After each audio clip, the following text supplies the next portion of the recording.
Friends, welcome to तनपुरनाज food channel. आइए आज हम सब विंटर स्पेशल चटपटी मटर बनाते हैं। तो चलिए दोस्तों, बनाना शुरू करते हैं इसे। चटपटी मटर बनाने के लिए हमें सीजनल मटर, आप कोई भी मटर ले सकते हो, और थोड़ा सा तेल, टेस्ट के अकॉर्डिंग नमक, कटी हुई धनिया की पत्ती। मसालों में हमें थोड़े से मसालों की ज़रूरत पड़ेगी। उसमें चुटकी भर हींग, थोड़ा सा जीरा, हल्दी, चना मसाला पाउडर, गरम मसाला पाउडर, हाफ नींबू और 2 से 3 मिर्च, एक छोटा टुकड़ा अदरक का और 1 छोटी चम्मच शुगर, चीनी की ज़रूरत पड़ेगी। तो सबसे पहले हम इसे प्रेशर कुकर गर्म करेंगे। प्रेशर कुकर में हम 2 से 3 चम्मच तेल ऐड करेंगे। आप चाहें तो तेल अवॉइड कर सकते हैं, थोड़ा सा ही ज़रूरत पड़ती है हमें इसे बनाने की, बहुत ज़्यादा तेल की ज़रूरत नहीं होती इसमें। और इसी के साथ ही हम तेल में चुटकी भर हींग और जीरा से ऐड तड़का लगाएंगे और हल्का सा इसे गर्म होने देंगे। गर्म होते ही हम इसमें कटी हुई मिर्च ऐड कर देंगे। मिर्च आप अपने टेस्ट के अकॉर्डिंग कट कर सकते हैं। मैंने लंबी कट कर ली थी, आप जिस जैसे आकार में चाहे कट कर सकते हैं। साथ में कुटा हुआ अदरक भी हम इसमें मिक्स कर देंगे और इन सभी चीज़ों को हल्का सा ब्राउन होने तक भुनेंगे।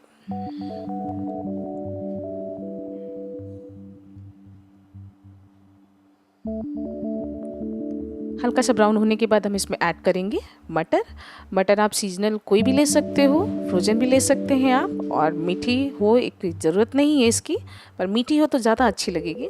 साथ ही ऐड करेंगे हम चना मसाला, सारे मसाले ऐड कर देंगे, हल्दी पाउडर और गरम मसाला भी, और सभी चीज़ों को अच्छे से मिला देंगे।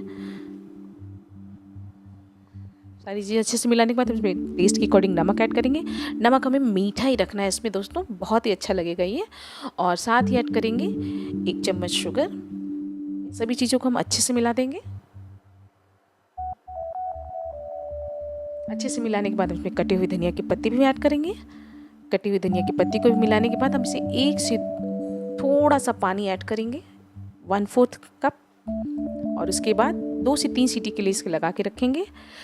3 सीटी में लगाने के बाद आप इमीडिएट प्रेशर निकाल सकते हो, और 1 सीटी लगा के आपको थोड़ा छोड़ना पड़ेगा।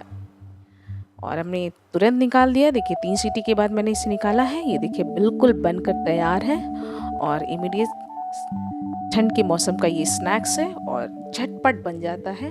और गर्मा गर्म आप इसे सर्व करें सुबह शाम की चाय के साथ। ये बहुत ही स्वादिष्ट लगती है खाने में।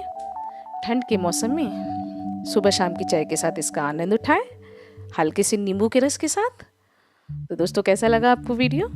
कमेंट बॉक्स में हमें ज़रूर बताएं। साथ ही वीडियो को लाइक और शेयर करें, चैनल को सब्सक्राइब करना ना भूलें, और बेल आइकन को भी प्रेस करें। Thank you.